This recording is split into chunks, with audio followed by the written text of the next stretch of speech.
ਅੱਜ ਮਦਰਸ ਡੇ ਹੈ। ਮਾਵਾਂ ਦਾ ਮਾਂ ਤੇ ਮਾਤਾ ਦਾ ਇੱਕ ਸਾਡੇ ਜੀਵਨ ਦੇ ਵਿੱਚ ਬਹੁਤ ਵੱਡਾ ਰੁਤਬਾ ਹੈ, ਜਿਸ ਦੇ ਕਰਕੇ ਅਸੀਂ ਸੰਸਾਰ 'ਤੇ ਆਏ ਹਾਂ, ਦੁਨੀਆ 'ਤੇ ਆਏ ਹਾਂ, ਜਿਸ ਨੇ 9 ਮਹੀਨੇ ਸਾਨੂੰ ਆਪਣੇ ਪੇਟ ਵਿੱਚ ਰੱਖਿਆ, ਆਪਣੇ ਖੂਨ ਦੇ ਨਾਲ ਸਿੰਜਿਆ, ਦੁੱਧ ਨਾਲ। ਪਰੰਤੂ ਅੱਜ ਦੁਨੀਆ ਦੇ ਵਿੱਚ ਰਿਸ਼ਤੇ ਨਾਤਿਆਂ ਦਾ ਕੋਈ ਖਾਸ ਮੁੱਲ ਨਹੀਂ ਰਹਿ ਗਿਆ। ਵੱਡਿਆਂ ਦਾ ਸਤਿਕਾਰ, ਮਾਤਾ ਪਿਤਾ ਦਾ ਸਤਿਕਾਰ ਉਹ ਨਹੀਂ ਰਿਹਾ। ਅਸੀਂ ਸਰਵਣ ਭਗਤ ਵਰਗਿਆਂ ਦੀਆਂ ਸਾਖੀਆਂ ਪੜ੍ਹਦੇ ਸੁਣਦੇ ਤਾਂ ਹਾਂ, ਪਰੰਤੂ ਸਾਡੇ ਜੀਵਨ ਦੇ ਵਿੱਚੋਂ ਬਹੁਤ ਕੁਛ ਗੁਆਚ ਚੁੱਕਾ ਹੈ। ਸੋ ਜੋ ਸਾਡੇ ਸਮਾਜ ਦੀ, ਦੇਸ਼ ਦੀ ਧਰੋਹਰ ਹੈ, ਪਰੰਤੂ ਅਸੀਂ ਬਹੁਤ ਕੁਛ ਗਵਾ ਲਿਆ ਹੈ। ਆਧੁਨਿਕਤਾ ਦੀ ਹੋੜ ਦੇ ਵਿੱਚ, ਮਾਡਰਨਤਾ ਉਹਦੇ ਜ਼ਮਾਨੇ ਦੇ ਵਿੱਚ ਅੱਗੇ ਅੱਗੇ ਰੀਸਾਂ ਕਰਦੇ ਅਸੀਂ ਜਿਹੜਾ ਹੈਗਾ ਆਪਣੇ ਗੁਣ ਨੇ ਜਿਹੜੇ ਹਨ ਉਹ ਗਵਾ ਲਏ ਨੇ। ਅਸੀਂ ਬਹੁਤ ਕੁਛ ਗਵਾਇਆ ਹੈ। ਮਾਤਾ ਪਿਤਾ ਦਾ ਸਤਿਕਾਰ, ਆਦਰ, ਕਿਵੇਂ ਅੰਧਲੇ ਮਾਤਾ ਪਿਤਾ ਨੂੰ ਤੀਰਥਾਂ ਦੇ ਇਸ਼ਨਾਨ ਕਰਾਉਂਦਾ ਫਿਰਦਾ ਹੈ ਸਰਵਣ ਭਗਤ। ਭਾਈ ਗੁਰਦਾਸ ਜੀ ਨੇ ਲਿਖੇ, ਜਿਹੜੇ ਗੁਰੂ ਦੇ ਪਿਆਰੇ ਨੇ, ਗੁਰਸਿੱਖ ਨੇ, ਸਰਵਣ ਭਗਤ ਵੀ ਨੇ। ਮਾਤਾ ਪਿਤਾ ਦਾ ਵੀ ਸਤਿਕਾਰ ਕਰਦੇ ਨੇ। ਮਾਤਾ ਪਿਤਾ ਦਾ ਰੁਤਬਾ ਸਾਡੇ ਜੀਵਨ ਦੇ ਵਿੱਚ ਦੇਵਤਿਆਂ ਦੇ ਨਾਲੋਂ ਵੀ ਉੱਚਾ ਹੈ। ਨੇ ਸਾਨੂੰ ਜੀਵਨ ਦਿੱਤਾ, ਅਸੀਂ ਆਏ ਹਾਂ। ਭਾਵੇਂ ਪਰਮਾਤਮਾ ਸਭ ਨੂੰ ਜੀਵਨ ਦੇਣ ਵਾਲਾ ਹੈ, ਪਰੰਤੂ ਇੱਕ ਜ਼ਰੀਆ ਬਣੇ ਨੇ ਮਾਤਾ ਪਿਤਾ। ਉਹਨਾਂ ਨੇ ਸੇਵਾ ਕੀਤੀ ਹੈ, ਪਾਲਿਆ ਹੈ। ਉਹਨਾਂ ਦਾ ਆਦਰ ਸਤਿਕਾਰ, ਮਾਤਾ ਦਾ ਧੀਰਜ, ਸਹਿਨਸ਼ੀਲਤਾ, ਸੋ ਬੜੀ ਵੱਡੀ ਮਾਇਨਾ ਰੱਖਦੀ ਹੈ ਕਿ ਤਪੱਸਿਆ ਹੁੰਦੀ ਹੈ ਮਾਂ ਦੀ। ਪਰੰਤੂ ਬੱਚੇ ਅੱਗੇ ਕੀ ਕੀ ਕਰਦੇ ਨੇ ਉਹ ਵੱਖਰੀ ਗੱਲ ਹੈ। ਬੋਝ ਬਣ ਦਿੰਦੇ ਸਮਾਜ 'ਤੇ, ਧਰਤੀ 'ਤੇ। ਅਸੀਂ ਆਪਣੇ ਕੁਲ ਦਾ ਨਾਮ, ਮਾਤਾ ਪਿਤਾ ਦਾ ਨਾਮ ਉੱਚਾ ਕਰਨ ਦੀ ਬਜਾਏ ਸਾਨੂੰ ਕੋਈ ਪਰਵਾਹ ਨਹੀਂ ਮਾਂ ਪਿਓ ਦੀ, ਕੋਈ ਇੱਛਾ ਦੀ ਨਹੀਂ। ਅਸੀਂ ਤਾਂ ਆਪਣੀ ਇੱਛਾ ਪੂਰੀਆਂ ਕਰਨੀਆਂ। ਮਾਂ ਦੀ ਇੱਛਾ ਕੀ ਨੇ, ਸਾਨੂੰ ਕੋਈ ਮਤਲਬ ਨਹੀਂ ਇਹਦਾ। ਪਿਤਾ ਦੀ ਇੱਛਾ ਕੀ ਹੈ, ਸਾਨੂੰ ਇਸ ਦਾ ਕੋਈ ਮਤਲਬ ਨਹੀਂ ਹੈ। ਅੱਜ ਕੱਲ੍ਹ ਦਾ ਜ਼ਮਾਨਾ ਐਸਾ, ਅਸੀਂ ਆਪਣੀ ਇੱਛਾ ਪੂਰੀਆਂ ਕਰਨੀਆਂ। ਮਾਂ ਪਿਓ ਕਿਸੇ ਢੱਠੇ ਬੂਝ ਜਾਣ, ਸਾਨੂੰ ਉਹਨਾਂ 'ਤੇ ਕੀ ਲੈਣਾ ਹੈ। ਇਹੋ ਜਿਹੀ ਹਾਲਾਤ ਹੈ। ਕੁਛ ਨਾ ਕੁਛ ਸਿੱਖਣਾ ਚਾਹੀਦਾ ਹੈ। ਗੁਰਸਿੱਖੀ ਵੀ ਸਿੱਖਣ ਦਾ ਨਾਮ ਹੈ। ਭਾਈ ਗੁਰਦਾਸ ਜੀ ਨੇ ਲਿਖਿਆ ਕਿ ਗੁਰਸਿੱਖਾਂ ਦੇ ਅੰਦਰ ਗੁਣ ਹੁੰਦਾ ਹੈ ਸਰਵਣ ਭਗਤ। ਮਾਤਾ ਪਿਤਾ ਦਾ ਵੀ ਸਤਿਕਾਰ। ਹਰ ਜੀ ਮਾਤਾ, ਹਰ ਜੀ ਪਿਤਾ, ਹਰ ਜੀਓ ਪ੍ਰਤਪਾਲ ਕੋ। ਸਭ ਦਾ ਪਿਤਾ ਹੈ, ਸਭ ਦੀ ਮਾਤਾ, ਸਭ ਮਾਤਾ ਦੀ ਵੀ ਮਾਤਾ ਹੈ। ਸਭ ਨੂੰ ਜਨਮ ਦੇਣ ਵਾਲਾ ਹੈ, ਸੰਸਾਰ ਨੂੰ ਵੀ ਜਨਮ ਦੇਣ ਵਾਲਾ ਹੈ। ਜੇ ਸਾਡੇ ਜੀਵਨ ਦੇ ਵਿੱਚ ਉਹ ਨਹੀਂ ਹੈ, ਸਖਤ ਸੰਗਤ ਨਹੀਂ ਹੈ, ਧਰਮ ਨਹੀਂ ਹੈ, ਗੁਣ ਨਹੀਂ ਆਉਂਦੇ ਨਾ। ਫਿਰ ਇਹ ਗੁਣ ਤਾਂ ਹੀ ਆਉਂਦੇ ਨੇ। ਇਹ ਗੁਣ ਵੀ ਸੰਗਤ ਵਿੱਚੋਂ ਹੀ ਸਿੱਖੇ ਜਾਂਦੇ ਨੇ। ਧਰਮੀ ਪੁਰਸ਼ਾਂ ਦੀ ਸੰਗਤ, ਸਤਸੰਗਤ, ਇਹ ਤਾਂ ਹੀ ਗੁਣ ਸਾਡੇ ਅੰਦਰ ਕੁਛ ਪ੍ਰਵੇਸ਼ ਕਰਨਗੇ। ਜਨਨੀ ਜਨਾ ਤੋਂ ਭਗਤ ਜਨ ਕਹਿ ਦਾਤਾ ਕੈ ਸੂਰ, ਨਹੀਂ ਤਾਂ ਜਨਨੀ ਬਾਂਝਰੇ ਕਾਹੇ ਗਵਾਵੇ ਨੂਰ। ਪਰੰਤੂ ਅੱਜ ਦਾ ਅਸੀਂ ਲੋਕਾਂ ਦਾ ਜਿਹੜਾ ਕਿ ਮਾਤਾ ਪਿਤਾ ਦਾ ਸਤਿਕਾਰ, ਜਾਂ ਕੋਈ ਗਾਲਾਂ ਤੱਕ ਵੀ ਕੱਢ ਦਿੰਦੇ ਨੇ ਅੱਜ ਕੱਲ੍ਹ ਦੇ। ਤਾਂ ਹੋਰ ਤਾਂ ਕਿਹੜੇ ਤੀਰਥਾਂ ਦੇ ਇਸ਼ਨਾਨ ਕਰਾਉਣੇ ਨੇ ਉਹਨਾਂ ਨੇ, ਕਿੱਥੇ ਲੈ ਕੇ ਜਾਣਾ ਹੈ ਵੀ ਹਾਂ ਅਸੀਂ ਤਾਜ਼ੀਆਂ ਰੋਟੀਆਂ ਖਾਂਦੇ ਹਾਂ। ਕਿ ਮਾਤਾ ਪਿਤਾ ਨੂੰ ਤਾਂ ਭਾਵੇਂ ਠੰਡੀਆਂ ਸੁੱਕੀਆਂ ਚੱਲਣ ਤੋਂ ਜਿਵੇਂ ਵੀ ਹੈ, ਜਿਹਾ ਜਿਹਾ ਅਸੀਂ ਖਾਂਦੇ ਪਹਿਨਦੇ ਹਾਂ, ਕਿ ਮਾਤਾ ਪਿਤਾ ਦਾ ਕੋਈ ਹੱਕ ਨਹੀਂ। ਹਾਂ, ਜਦੋਂ ਮਾਤਾ ਪਿਤਾ ਨਹੀਂ ਰਹਿੰਦੇ ਫਿਰ ਅਸੀਂ ਜ਼ਰੂਰ ਰੋਂਦੇ ਹਾਂ। ਫਿਰ ਉਹਨਾਂ ਦੇ ਫੁੱਲ ਵੀ ਪਾ ਕੇ ਆਉਂਦੇ। ਜਿਉਂਦੇ ਨੂੰ ਗਰਮ ਪਾਣੀ ਨਾਲ ਕਦੇ ਇਸ਼ਨਾਨ ਨਹੀਂ ਕਰਾਇਆ, ਕਦੇ ਤਾਜ਼ੀ ਰੋਟੀ ਨਹੀਂ ਕਦੇ ਦਿੱਤੀ ਹੋਈ। ਬਾਅਦ 'ਚ ਲੱਡੂ ਜਲੇਬੀਆਂ ਖਿਲਾਉਂਦੇ ਆ ਲੋਕਾਂ ਨੂੰ। ਬੜਾ ਇਹ ਤਾਂ ਬੜਾ ਕਰਦੇ ਸੀਗੇ ਸਤਿਕਾਰ।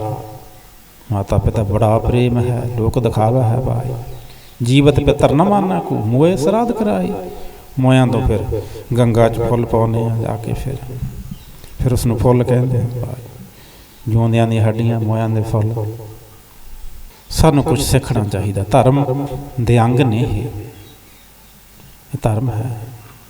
ਧਾਰਮਿਕ ਨਿਯਮ ਵੀ ਹੈ, ਮਰਿਆਦਾ ਵੀ ਹੈ। ਸੋ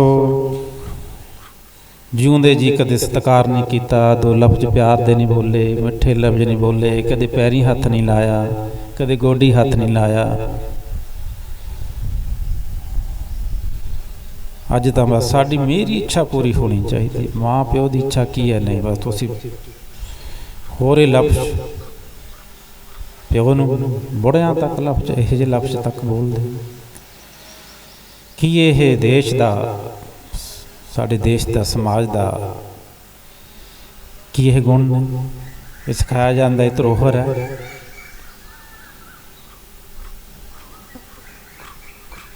गुरसिक्खी की है, सुख है, कुछ ना कुछ गुण। दिन तो बहुत तरह के अजकल मनाते हैं, हो सकता है ना कुछ रिश्ते नाते कुछ कड़वाहट खत्म हो के कुछ ना कुछ चंगा जीवन दे विच आवे, फिर तो कोई फायदा भी होवे। मनाई जाओ दिन, कोई कदे कुछ कदे गुरुआं दे दिन मना लिए, उत्थों ही सारी सिक्ख्या प्राप्त हो जाती।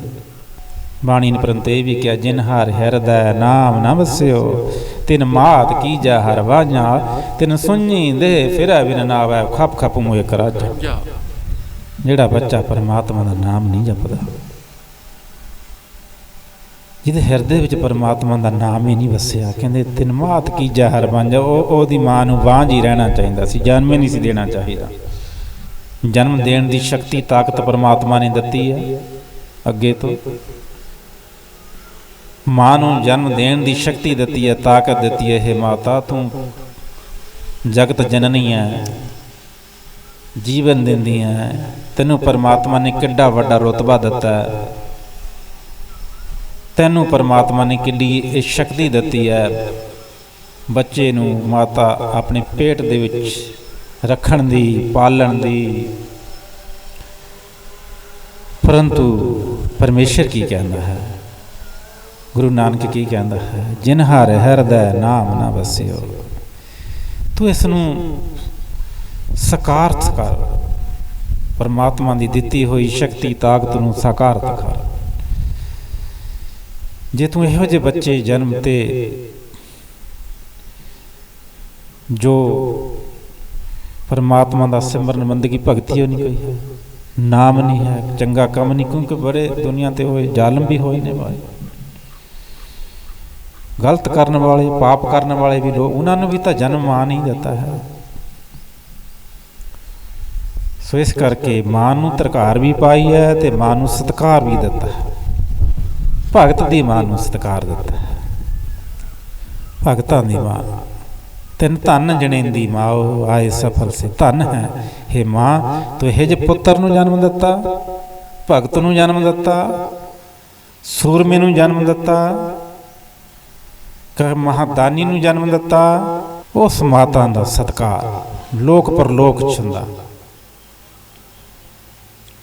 दूजे पासे जिन हर हृदय नाम न वस्यो तिन मात की जय हर वंज तिन सुनी देह फिर बिन नावै खप खप मुए करांजा।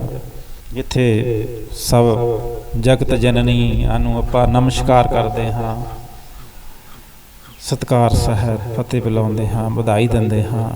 धन है तू माता, सब दियां मावां एक समान ही नहीं, जगत नूं जन्म देण वाली सब सत्कार। सिर्फ मेरी माँ ही नहीं, सब मावां धनता दे योग ने, सब मावां सत्कार योग ने।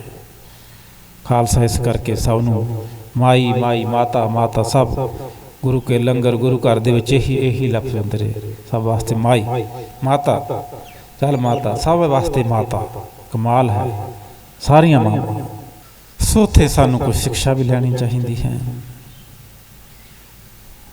कि मावां जन्म ही ना देन, जीवन भी देन, फिर वही चंगा समाज सर सकते हैं। बच्चे लड़के लड़कियां जिन्होंने जीवन पहला टीचर माँ ही है, माता पिता है टीचर ने। बच्चे नूं जीवन देन विच उन्हां दा बड़ा वड्डा हथ हुंदा है, वो बच्चे नूं कुछ भी बना सकते हैं। तरू जे एडी वड्डी पदवी ते पहुंचिया, अटल पदवी ते पहुंचिया तां इह देन मां दी सी। जे बाबा फरीद जी एडे महान तपस्वी होए जिन्हां दी बाणी गुरु ग्रंथ साहिब महाराज भी दर्ज हो गई, तां इह शिक्षा मां दी सी। एडी तपस्या ਤੇ ਇੰਨੀ ਸੁੰਦਰ ਅੰਮ੍ਰਿਤ ਬਾਣੀ ਵੈਰਾਗਮਈ ਬਾਣੀ ਬਾਬਾ ਫਰੀਦ ਜੀ ਇਹ ਮਾਂ ਦੀ ਸਿੱਖਿਆ ਸੀ। ਕਿੰਨੀਆਂ ਮਾਵਾਂ ਕਿੰਨੇ ਸੂਰਵੀਰਾਂ ਨੂੰ ਜਨਮ ਦੇਣ ਵਾਲੀਆਂ, ਸ਼ਹੀਦਾਂ ਨੂੰ ਜਨਮ ਦੇਣ ਵਾਲੀਆਂ ਤੇ ਹੋਰ ਮਹਾਦਾਨੀਆਂ ਨੂੰ ਜਨਮ ਦੇਣ ਵਾਲੀਆਂ, ਸੰਤਾਂ ਭਗਤਾਂ ਨੂੰ ਜਨਮ ਦੇਣ ਵਾਲੀਆਂ ਮਾਵਾਂ, ਅਵਤਾਰਾਂ ਨੂੰ ਜਨਮ ਦੇਣ ਵਾਲੀਆਂ ਮਾਵਾਂ, ਸਤਿਗੁਰਾਂ ਨੂੰ ਅਵਤਾਰ ਦੇਣ ਵਾਲੀਆਂ ਮਾਵਾਂ, ਮਾਤਾ ਗੁਜਰੀ ਜੀ, ਮਾਤਾ ਤ੍ਰਿਪਤਾ ਜੀ, ਮਾਤਾ ਗੰਗਾ ਜੀ, ਐਸੇ ਤਰ੍ਹਾਂ ਹੀ ਮਾਤਾ ਦੇਵਕੀ, ਸੱਸਾ ਅਵਤਾਰਾਂ ਨੂੰ ਵੀ ਜਨਮ ਦੇਣ ਵਾਲੀਆਂ, ਗੁਰੂਆਂ ਨੂੰ ਜਨਮ ਦੇਣ ਵਾਲੀਆਂ ਸਰੀਰ ਕਰਕੇ। ਸੋ ਇਸ ਕਰਕੇ ਉਹਨਾਂ ਨੂੰ ਨਮਨ ਕਰਨਾ ਬਣਦਾ, ਸਤਿਕਾਰ ਕਰਨਾ ਬਣਦਾ ਹੈ ਕਿ ਸਭ ਮਾਤਾ ਪਿਤਾ ਦਾ ਸਤਿਕਾਰ ਕਰੋ, ਉਹਨਾਂ ਦੇ ਦਿਲ ਨੂੰ ਨਾ ਦਿਖਾਓ। ਜ਼ਰੂਰੀ ਨਹੀਂ ਵੀ ਰੋਟੀ ਕੱਪੜੇ ਦੇ ਨਾਲ ਉਹਨਾਂ ਨੂੰ ਖੁਸ਼ ਹੋਣਾ, ਦਿਲ ਨੂੰ ਦਿਖਾ ਦੇਣਾ, ਰੋਟੀ ਕੱਪੜਾ ਕੀ ਕਰੂਗਾ। ਸਤਿਕਾਰ ਇਹ ਧਰਮ ਹੈ ਭਾਈ, ਜੇ ਅਸੀਂ ਧਰਮੀ ਹਾਂ, ਜੇ ਅੰਦਰ ਸਾਡੇ ਅੰਦਰ ਇਹ ਗੁਣ ਆਉਣਾ ਚਾਹੀਦਾ, ਸਿੱਖਣਾ ਚਾਹੀਦਾ। ਸਿਰਫ ਸਰੀਰਕ ਲੋੜਾਂ ਹੀ ਨਹੀਂ ਹੁੰਦੀਆਂ, ਚਲੋ ਕੁਛ ਲਫ਼ਜ਼ ਹੀ ਬੋਲਣੇ, ਕੋਈ ਸੇਵਾ ਜੱਥਾ ਜੋ ਸੇਵਾ ਕਰਨੀ, ਜਿਨ੍ਹਾਂ ਨੇ ਮਾਂ ਦਾ ਤਾਂ ਕੋਈ ਦੇਣ ਹੀ ਨਹੀਂ ਦੇ ਸਕਦਾ, ਕਿਆ ਕੋਈ ਦੇਣ ਦੇਵੇਗਾ। ਜਿਸ ਨੇ ਆਪਣੇ ਖੂਨ ਦੇ ਨਾਲ ਜਿਹੜਾ ਪਲਾਇਆ ਪਾਲਿਆ ਹੈ ਬੱਚੇ ਨੂੰ, ਬੱਚਾ ਦੇਣ ਦੇ ਹੀ ਨਹੀਂ ਸਕਦਾ, ਕਿੰਨਾ ਕੁਛ ਕਰਕੇ ਵੀ ਨਹੀਂ ਦੇਣ ਦੇ ਸਕਦਾ। ਇਸ ਕਰਕੇ ਕਿਹਾ ਵੀ ਮਾਤਾ ਪਿਤਾ ਸਦਾ ਹੀ ਸਤਿਕਾਰਯੋਗ ਨੇ, ਬੱਚਿਆਂ ਵਾਸਤੇ ਸਦਾ ਹੀ ਸਤਿਕਾਰਯੋਗ, ਧੀਆਂ ਪੁੱਤਰਾਂ ਵਾਸਤੇ ਸਦਾ ਹੀ ਸਤਿਕਾਰਯੋਗ ਨੇ। ਜੇ ਮਾਤਾ ਪਿਤਾ ਦੇ ਵਿੱਚ ਅਵਗੁਣ ਵੀ ਨੇ, ਉਹ ਤਾਂ ਪਰਮੇਸ਼ਰ ਹੈ ਜਿਸ ਦੇ ਵਿੱਚ ਕੋਈ ਅਵਗੁਣ ਨਹੀਂ ਹੈ। ਹਰ ਜੀ ਮਾਤਾ, ਹਰ ਜੀ ਸੰਸਾਰਕ ਨੇ, ਉਹਨਾਂ ਦੇ ਅੰਦਰ ਅਵਗੁਣ ਵੀ ਹੋ ਸਕਦੇ ਨੇ, ਪਰੰਤੂ ਜੇ ਉਹਨਾਂ ਦੇ ਅੰਦਰ ਅਵਗੁਣ ਵੀ ਹੈ ਤਾਂ ਵੀ ਸਤਿਕਾਰਯੋਗ ਕਹਿੰਦੇ ਨੇ ਵੀ ਚਲੋ ਇਹ ਅਸੀਂ ਤਾਂ ਸਤਿਕਾਰ ਕਰਦੇ, ਕਰਾਉਂਦੇ ਨਹੀਂ, ਇਹ ਕਰਾਉਣ ਦੇ ਯੋਗ ਹੀ ਨਹੀਂ ਹੈ, ਮਾਤਾ ਪਿਤਾ ਕਹਾਉਣ ਦੇ ਯੋਗ ਹੀ ਨਹੀਂ ਹੈ। ਇਸ ਤਰ੍ਹਾਂ ਦੀਆਂ ਗੱਲਾਂ ਬਾਤਾਂ ਕਈ ਵਾਰੀ ਹੋ ਜਾਂਦੀਆਂ। ਸੋ ਇਸ ਤਰ੍ਹਾਂ ਕਰਕੇ ਉਹਨਾਂ ਦਾ ਦਿਲ ਨਹੀਂ ਦਿਖਾਉਣਾ ਚਾਹੀਦਾ, ਬੁਰਾ ਨਹੀਂ ਬੋਲਣਾ ਚਾਹੀਦਾ, ਗਾਲ ਵਗੈਰਾ ਕਰਨੀ ਤਾਂ ਬਿਲਕੁਲ ਹੀ ਪਾਪ ਇਹੋ ਜਿਹੇ ਕਰਨਾ ਵੀ ਕਿਸੇ ਨੂੰ ਵੀ ਮਾੜਾ। ਮਾਤਾ ਪਿਤਾ ਦਾ ਰੁਤਬਾ ਜਿੱਥੇ ਏਡਾ ਵੱਡਾ ਉੱਚ ਰੁਤਬਾ ਹੈ, ਜੇ ਸੰਸਾਰ ਦੇਖਿਆ, ਦੁਨੀਆ ਦੇਖੀ ਹੈ, ਅੱਜ ਅਸੀਂ ਬੜੇ ਵੱਡੇ ਬਣ ਜਾਂਦੇ ਹਾਂ, ਦੁਨੀਆ ਦੇ ਵਿੱਚ ਕੋਈ ਰਾਜਾ ਹੈ, ਕੋਈ ਸੰਤ ਭਗਤ ਹੈ, ਸੋ ਕੋਈ ਮੰਦਾ ਆਖਿਆ ਜਿਤ ਜੰਮੈ ਰਾਜਾ। ਸਤਿਕਾਰਯੋਗ ਹੈ, ਸਦਾ ਹੀ ਸਤਿਕਾਰਯੋਗ ਹੈ, ਜਗਤ ਜਨਨੀ ਸਦਾ ਹੀ ਸਤਿਕਾਰਯੋਗ ਹੈ। ਧੰਨ ਨੇ ਉਹ ਮਾਵਾਂ